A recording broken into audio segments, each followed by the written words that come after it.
Shalom Aleichem, on est dans le problème Kitsu Shulchan Aruch de Yalkut Yosef, dans le Siman Kuf Mem Aleph, Dine Kore ou Makre. Dans la Chayutet, il nous dit le Rav, Sfaradim Mitpalel Mashkenazim Izminuhu La'alot de Sefer Torah, c'est le Levarer Barakot HaTorah B'mifta Sfaradi. ובפרט בהזכרת שם השם שאומרנו כפי המבטא שלנו ואסור לו לשנות ולבטאות שם השם בחולם כמנהג האשכנזים ואף אם כבר מיחידי הקהל ידרשו זאת מהעולה לתורה לברך כפי מבטאם לא ישמע להם לשנות מהמבטא הספרדי בכל המשנה ידוע לתחתונה. בפרט יש לנו סמוכים גדולים בראשונים כמלאכים שביטוי שם השם הוא כפי מנהג הספרדים. כן, alors maintenant il nous dit le Rav, un séfarade que lui qui prie avec les Ashkénazes. Chazak Baruch, c'est bien. Maintenant on pense que la Beth Knesset là-bas c'est calme, comme il faut, et le séfarade lui il est mit'aleh, arrêt. Un adam mitpalel ela efo shelibo hafez. Un homme lui il prie seulement où il y a son cœur qui le désire. Si maintenant tu vois que chez les Ashkénazes le minyan il est comme il faut, comme tu le désires, okay, alors aucun problème de prier.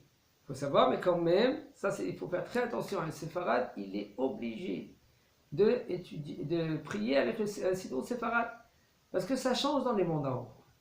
Dans les mondes en haut, comme avec une histoire avec le Rav Boutboul, c'est le Hatan de Rav Ovadia Zatzal, que il est parti une fois, lui et son ami, quand ils étaient jeunes, qu'ils étaient dans une yeshiva ashkénaze, ils sont partis chez Rav Mordechai Sharabi. Okay? Et pour faire un pidyon nefesh. Et voici qu'ils sont arrivés vers le Mordechai Sharabi. Alors il a dit à le Rav Boutboul, lui, il a demandé que lui, il voulait faire pidyon nefesh. Alors il a dit, bon d'accord, tu peux faire pidyon nefesh, voilà, temps et temps, on fait pidyon nefesh. Maintenant, son ami il est venu. Il a dit, lui aussi il veut faire pidyon nefesh. Le Rav il a dit, tu n'as pas besoin de faire pidyon nefesh. Il dit quoi? Oui, tu n'as pas besoin, mais seulement, il y a un très grand problème. Tu pries avec un siddur ashkénaze.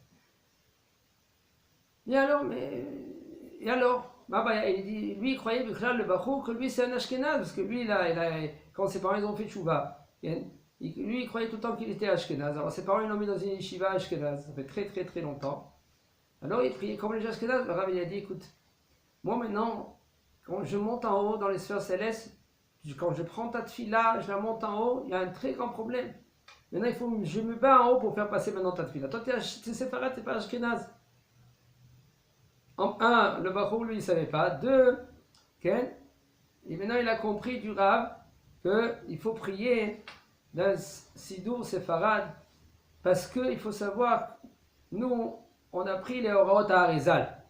Les ashkénazes, c'est ashkénazes, les Hasidim, c'est Hasidim. Nous, on a des choses dans la tefila que les chassidim par exemple ils manquent dans leur tefila, même que c'est presque pareil. Il y en a qui veulent dire que dans le siddur de Sfard c'est presque comme les séfarades, c'est vrai, mais il y a des choses il y a des mots par là que c'est très que ça joue dans les sphères célestes, que nous on ne comprend pas dans ces choses-là de toute façon. Alors c'est pour ça qu'il nous dit le Rav, un homme que lui qui prie, un séfarade qui prie avec les ashkénazes.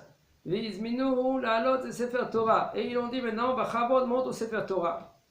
Tu dois prier et tu fais les brachot, tu fais les brachot du Sefer Torah avec même le mivta. Mivta, ça veut dire la prononciation des mots comme séfarade. À plus forte raison aussi quand tu mentionnes le nom d'Akadosh Baruch Hu. Tu dis Amonai et pas Amonoi avec le cholam, comme cholam. C'est-à-dire le kamatz chez les ashkénazes c'est O. Chez nous, chez les séfarades, il n'y a presque pas de différence entre le kamatz et le patach. Mais assour lo les chanot, il nous dit le Rav, c'est assour de changer de. Comment tu prononces les mots de la bracha. Ou par exemple, quand tu montes au Sefer Torah. Comme les Ashkénazes. Ve'av im kamem, mais non. C'est des fois, il y a des Ashkénazes qui disent non, tu montes. Si tu montes, tu es obligé de dire les brachot et aussi la lecture du Sefer Torah comme les Ashkenaz. Sinon, tu ne montes pas. C'est mieux que tu ne montes pas. C'est mieux que tu ne montes pas. Tu veux monter au Sefer Torah, pas maintenant. Et une fois par mois, si tu peux, prie avec les séfarades, monte au Sefer Torah et c'est bon. Après, tu continues, tu reviens maintenant chez les Ashkenaz, si tu veux. Mais sinon, tu n'as pas le droit de changer. Pourquoi? Il nous dit le Rav, il ne faut même pas les écouter. Parce que Kol HaMeshane Adva Tartona. Tout celui qui change. Et là maintenant tu changes de Séfarad à Ashkenaz. Alors maintenant, soi-disant, il y a de la Tartona, ça veut dire qu'il y a un manque. Une fois, Yesh Mourim a plus forte raison que nous, les Séfarad, Baruch Hashem, nous, on a sur qui s'appuyer. Même les Ashkenaz, les Ekdolim, Rabbi Nathan Adler, que lui maintenant, il était Ashkenaz, après qu'il a appris la prononciation des Séfarades, eh ben, il montait autant que Shalia Sibour dans la Beth Knesset. Comment c'est très important de ne pas changer. Les gens, Baruch Hashem, ils changent de droite à gauche, ils croient que c'est comme ils changent une voiture, ou comme ils changent des habits. Baruch Hashem, Torah des Séfarades, Baruch Hashem, si ce n'était pas Rav Ovadia Zatzal, eh ben, nous, c'est quelqu'un qui veut être à l'Yeshiva, il est obligé d'aller chez les Ashkenaz. Pourquoi? Il y a des questions. C'est pour cela qu'il faut essayer de se renforcer avec la Torah des Séfarades. C'est pas ça qui nous manque. Rien ne nous manque chez les Séfarades. Il y a tout. Torah Tassod, Torah Tapshat, même selon la Gemara, comment on étudie la Gemara, comment Rav Ovadia Zatzal il étudie la Gemara avec Rav Ben Sion. Il y a toute une façon comment rentrer dans l'étude de la Gemara, comment étudier la Halacha. Eux, les Ashkenaz, ils comptent selon le Rama, mais nous, les Séfarades, on compte selon le Marana Shulchan Aruch. On a les Apsika, etc. Les Ashkenaz, ils font comme les Ashkenaz, mais le problème, il est que les Séfarades, ils vont chez les Ashkenaz, ils veulent étudier comme les Ashkenaz. Alors, il y en a qu'ils ont sorti, bon, ils vont Breslev, ils étudient un peu Breslev, chez les Breslev. Tu peux étudier. Quand tu seras Bezrat Hashem à la hauteur, pourquoi non? Même le Tanya, pourquoi non? On dit jamais non, c'est Torah. Torah ta Chassidut, c'est non, mais il faut savoir quand étudier et comment étudier et avec qui étudier. Parce que de déformer les pshatim, c'est dommage. Donc quand il étudie comme il faut, il sait, après qu'il étudie la Gemara, il est bien dans la Gemara, il comprend la Gemara. Quand maintenant il va étudier l'écouter Maharan, extraordinaire. Alors Rav il nous a dit une fois, vous croyez que je ne vous emmène pas des choses de Rabbi Nachman de Breslev? Rabbi Nachman de Breslev, il était Kodesh Kodashim. Kodesh Kodashim, il était Rabbi Nachman de Breslev. Mais le Inyan, il est comment le comprendre? Je vais vous porter deux personnes. Que deux personnes, un, il a compris le Rav de telle manière, un autre, il a compris d'une autre manière. Comment c'est possible?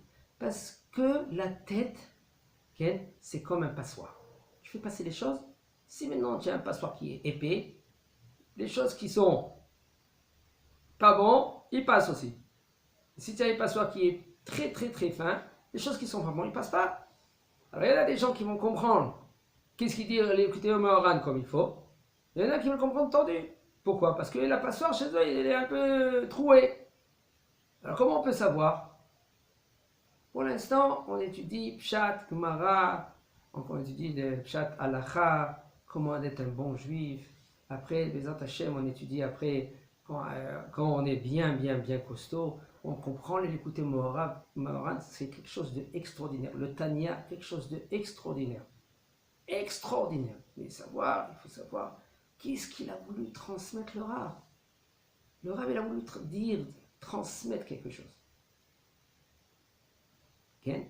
Comme aujourd'hui, Baruch Hashem, on se trouve dans la Eloula de Rabbi Shimon Bar Yochai. Vous savez combien de gens ils sont à côté? Ils croient que l'Ag Baomer, c'est allumer le feu. L'Ag Baomer, c'est pas allumer le feu. On prend des patates, on met dans le feu, on allume.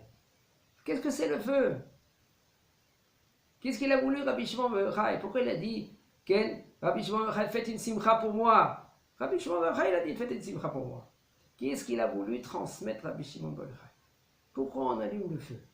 Combien de questions et des questions? Rabbi Shimon Bar Yochai, il était pendant 12 ans il était dans le dans la grotte. Après 12 ans, il sort dehors. Rabbi Shimon Bar Yochai et son fils Rabbi Elazar, il sort dehors, il voit quelqu'un que lui qui lui met le Shabbat, il dit c'est ça. Il fait, excusez-moi, il travaillait la terre. Il dit c'est ça un homme, il laisse Haye Sha'a, Haye Olam Haba, il laisse pour un Haye Sha'a, pour une vie de combien, 70 ans, 80, 90 ans, 100 ans, 120 ans. Il laisse la Torah, qu'est-ce qu'ils ont fait? Ils l'ont brûlé. Alors, il voit ses laisser les sortir, il repart à la grotte. Pourquoi repartir à la grotte? Le César, il est mort, il n'y a aucun problème. Va à Beth Midrash. Pourquoi quand le leur a dit retournez à la grotte? Une question. Qu'est-ce qu'il a voulu à Kadosh Baruch Hu? Qu'est-ce qu'il a voulu dire à Rabbi Shimon Bar Yochai? Il y a beaucoup de questions quand on essaye de comprendre le message. Le vrai message, c'est Amiti, à émettre la Amiti. Il nous dit le Rav, maintenant on revient chez nous parce que ça c'est des questions Bifnei Atzmam que Bezat Hashem on va essayer de répondre. Il ne faut pas vous laisser comme ça avec la bouche ouverte, il faut savoir que le feu, c'est, soi-disant, on fait montrer au monde entier que Akadosh Baruch Hu, lui, Miskut Rabbi Shimon Bar Yochai, nous a éclairci le monde. C'est la lumière du Zohar Akadosh, la lumière du Nistar. Le but du monde, c'est de comprendre la Nistarot chez Hashem Yitbarach, de comprendre le secret d'Akadosh Baruch Hu. Qu'est-ce qu'il veut Akadosh Baruch Hu de ce monde? Akadosh Baruch Hu, il veut V'asuli Mikdash v'shachanti betocham. Faites-moi un Mikdash et puis je résiderai parmi vous. C'est-à-dire qu'il veut Akadosh Baruch Hu dira batartonim. Il veut Akadosh Baruch Hu être avec nous. Il faut le comprendre cela. Mais des fois, qu'est-ce qu'ils font les gens? Ils disent non, Akadosh Baruch Hu, laisse-nous tranquille. Nous, on sait comment gérer ce monde-là, on sait comment s'occuper. Top. Ils ne savent pas cela qu'ils font. Maintenant, on revient maintenant dans la halakha. La halakha, il nous dit comme ça. C'est pour cela, toi, c'est quand tu montes dans le Sefer, dans la lecture avec les Ashkenaz, tu n'as pas le droit de changer. Bifrat sheyesh lanu smuchim. Plus forte raison que nous, on a sur qui s'appuyer, comme par exemple 1000 ans en arrière les Rishonim, que les Séfarades, ils ne changeaient pas de leur mifta, de leur langage, qu'on prononçait à Monaï avec le A et pas avec le O, etc. On les Sefer Torah, Chayav likro befiv velachash, et akriya mitos Sefer Torah, יחד עם השליח ציבור, ואינו יכול לצאת ידי חובה בשמיעה בלבד, והשליח ציבור מטעם שומע כעונה, שבקריאת ספר תורה שאינה חובה יחיד. לא אמרינן שומע כעונה. Alors un homme qui monte au Sefer Torah, il est chayav likro befiv, il est obligé de lire à voix basse la lecture avec le Baal Koré. Mitoch Sefer Torah, du Sefer Torah, avec le Shaliach Tzibur. Ve'eno yachol latzet yedei chova b'shmiya milvad ma'shaliach Tzibur mitam shomea ka'oneh. Il ne peut pas maintenant se rendre quitte shomea ka'oneh du Shaliach Tzibur. Comme par exemple, en général, un homme qui veut se rendre quitte de la bracha, d'une bracha, et lui par exemple il est dans un doute, il ne sait pas s'il a fait la bracha oui ou non, alors il dit à son copain, écoute, pense à me rendre quitte. Son copain il pense à le rendre quitte, et lui, il pense à se rendre quitte. Il dit Amen à la fin. Il dit pas Baruch Shemo. Il dit Amen à la fin. Et il pense à se rendre quitte. Il est rendu quitte. Après, il boit. Mais là, maintenant, on va dire aussi Shomea Ka'oneh. Nous dit le Rav, non. Même que toi, tu penses à te rendre quitte de Shaliach Tzibur, t'es pas rendu quitte. C'est pour cela, il nous dit le Rav, de Bekriyat Sefer Torah She'ena Chavat Yachid. Là, que quand on dit la lecture du Sefer Torah, que ce n'est pas l'obligation du particulier, comme ici maintenant, c'est Chovatayom, l'obligation de la journée, Sheva Olim, qu'il y a 7 montées, ou 3, c'est jeudi, lundi et Shabbat Mincha. C'est-à-dire la Chovatayom, c'est 3 montées ou 7 montées. C'est pas le hiyuv du bonhomme qui monte au Sefer Torah. Le hiyuv, il est sur l'homme, sur l'assemblée. Alors maintenant, eux, il faut qu'ils se rendent quitte. Comment ils se rendent quitte? Que le Shaliach Tzibur lui dit à haute voix. Okay? Et après que le Shaliach Tzibur lui dit à haute voix, toi, quand tu montes au Sefer Torah, tu dis à voix basse. Okay? Et comme ça, nous tous, on est rendu quitte. Comme ça aussi, on peut répondre Amen à la bracha.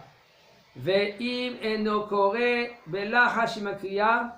Et si maintenant il dit pas à voix basse avec le shaliach tzibur, yesh lahush birchotav em birchot la vatala. On craint que les brachot, ils sont les vatala.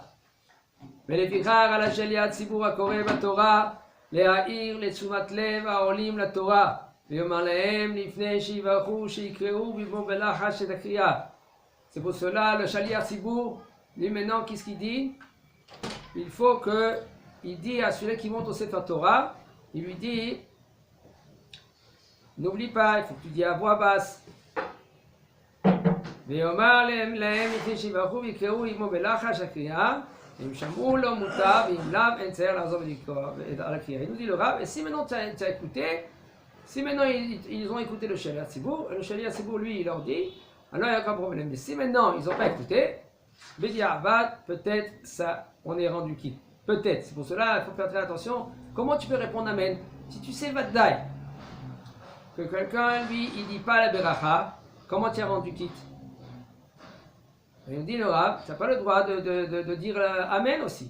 Ici, il ne nous dit pas le Rav, mais ailleurs, il nous dit que tu n'as pas le droit de répondre Amen. Alors qu'est-ce qu'on fait? Quand un homme il est dans un doute, s'il doit répondre Amen, ou comme par exemple un katan, qui a 3 ans, si il s'est bien essuyé, alors tu réponds Amen. Mais non, s'il n'est pas bien essuyé, comment tu peux répondre Amen à sa bracha? Alors comme on est dans un doute, qu'est-ce qu'on fait? On dit Baruch Adonai Leolam Amen Ve'Amen. On ne parle pas qu'il y a ça sent mauvais. Si ça sent mauvais, bah, dès que ça commence même pas. On parle maintenant que tu ne sais pas si maintenant il est bien essuyé. Papa il a essuyé. Il faut savoir que si tu as essuyé avec du papier, excusez-moi, je vous dis ça, c'est une halakha qui est très très importante. Si un homme lui il ne s'est pas essuyé comme il faut, eh ben il n'a pas le droit de prononcer le nom d'Akadosh Baruch Hu. Comme il dit le Hafetz Chaim, il dit c'est très très très délicat. Il faut se nettoyer avec de l'eau. Alors même maintenant un enfant, on est censé à nettoyer bien l'enfant, comme ça quand lui il fait une bracha, quand il est 3-4 ans, quand il a 3-4 ans, il peut, c'est papa et maman qui le nettoient, et des langettes par exemple, alors il fait la bracha, on est obligé de répondre Amen. Et si on est dans un doute, alors il y en a qu'est-ce qu'ils font? Ils font le pasuk Baruch Adonai Leolam Amen Ve'Amen. Mais là, c'est un pasouk. Si c'est bracha, si c'est Amen, parce qu'il n'est pas bien nettoyé, alors il n'y a aucun problème parce que tu as dit le pasouk, etc. Ok.